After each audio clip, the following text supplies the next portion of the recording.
Have you ever noticed that the right song can completely change how you feel? Today, we're talking about listening to music, and by the end, you'll know all the English words you need to talk about music in a natural, confident way.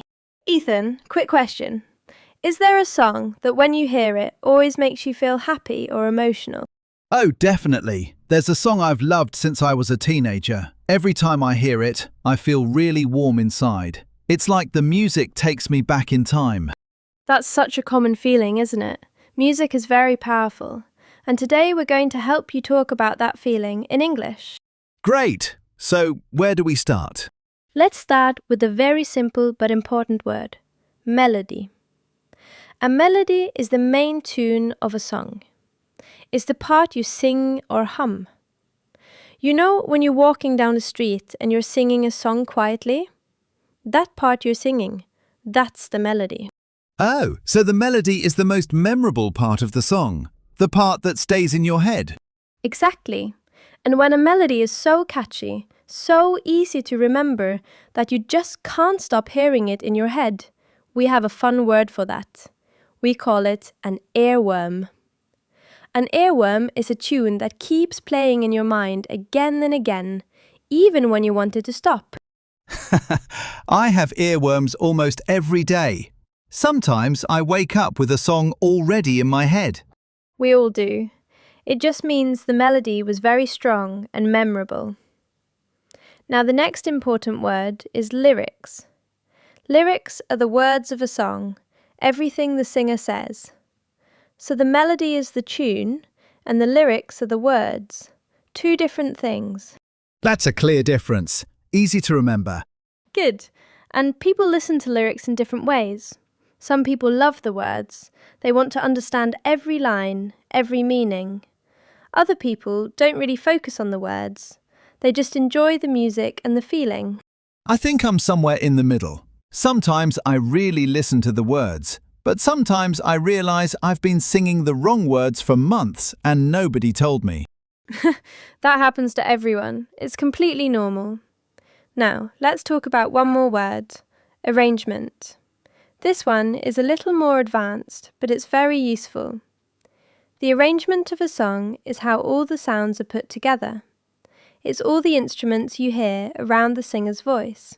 So the arrangement is the music behind the words. Yes, exactly. Here's a simple example. Imagine the same song played two ways. First, just one person singing with a quiet guitar. Then, the same song with drums, piano, and a big band. Same melody, same lyrics, but a very different arrangement. Oh, I understand. So the arrangement changes the feeling of the whole song. Completely.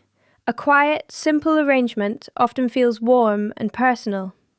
We can describe that feeling with the word intimate. Intimate means close and personal, like the music is just for you. Like when you listen with headphones, and it feels like the singer is right beside you.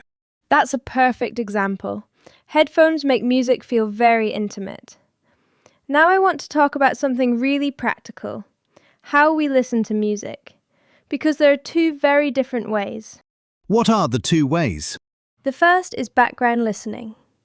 Background listening is when music is playing while you do something else, studying, cooking, or traveling. You can hear it and it probably affects your mood, but you're not really paying attention to it.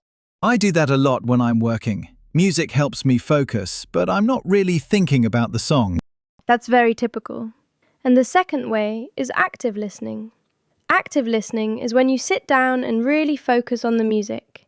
You pay attention to the melody, the lyrics, the arrangement, every little detail. That sounds very different from just having music on in the background. It really is. When you listen actively, you start to notice things you never heard before. A small instrument in the background. A voice singing quietly behind the main singer. Details you missed every other time. It's like looking at a photo more carefully and seeing things you didn't notice at first. Exactly right. Now let's look at our two phrasal verbs for today. The first one is turn up. To turn something up means to make it louder, to increase the volume. Like, can you turn up the music? I can't hear it. Perfect. Very simple and very common. You can also just say, turn it up.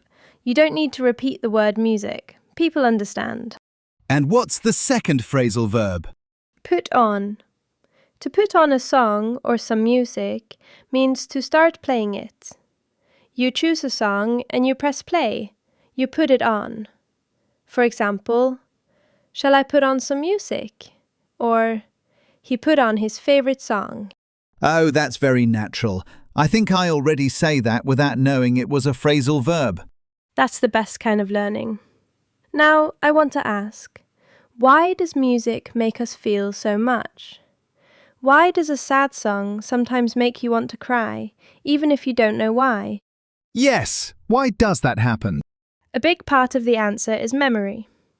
Music gets connected to moments in our lives.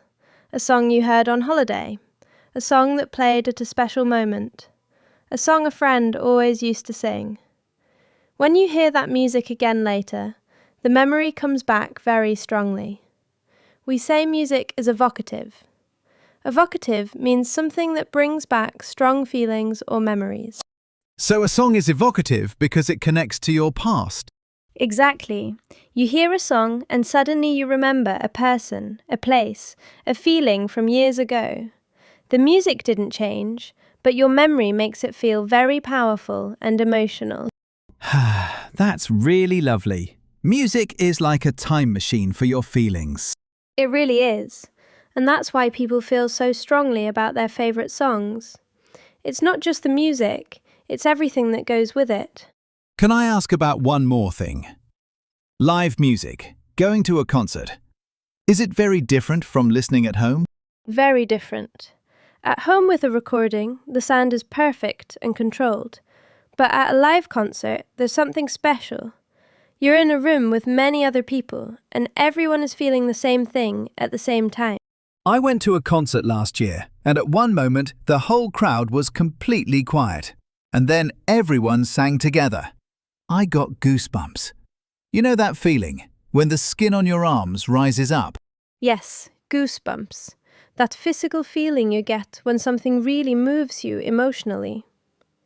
Music is one of the few things that can do that so easily. And this is a good moment for our idiom, I think. It is. Today's idiom is music to my ears. When you say something is music to my ears, it means you heard something that makes you very happy. Exactly the words you wanted to hear. And it doesn't have to be about real music. Not at all. You can use it in many situations. If your teacher says, your English is really improving, that is music to your ears. If your friend says, I'll pay for lunch today, also music to your ears. Especially that second one. I love how one idiom works in so many different situations. The best idioms always do. Alright, let's go over everything before the practice section. Today we learned melody, the main tune of a song, and earworm, a catchy tune that stays in your head. We learned lyrics, the words of a song, and arrangement, how all the instruments and sounds are put together around the voice. We talked about the difference between background listening and active listening, and the word evocative, something that brings back strong feelings or memories. Plus 2 phrasal verbs, turn up to make music louder, and put on to start playing a song. And the idiom, music to my ears, when you hear exactly what you wanted to hear. Ready? Let's do a quick check. What is a melody?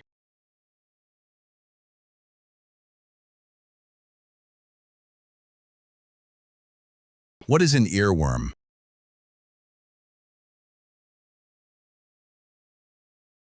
Fill in the blank. Shall I some music while we eat?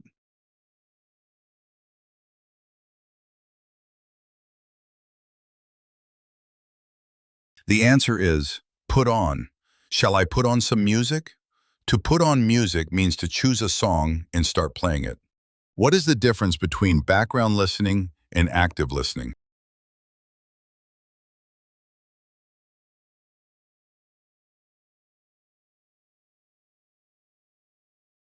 Your friend just told you that your English sounds very natural. What idiom can you use?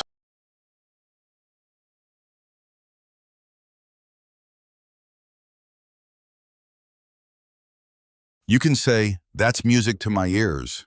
It means you heard something that makes you very happy, exactly what you wanted to hear. Wonderful. Let's bring it all together. Music is something everyone loves, and now you have the English words to talk about it clearly and naturally. Melody, earworm, lyrics, arrangement, evocative. 5 words to help you go from "I like this song" to really describing what you hear and feel. Turn up your favorite song, put on an album you love, and remember, when someone tells you something wonderful, it's music to your ears. This is Ethan. And I'm Emma.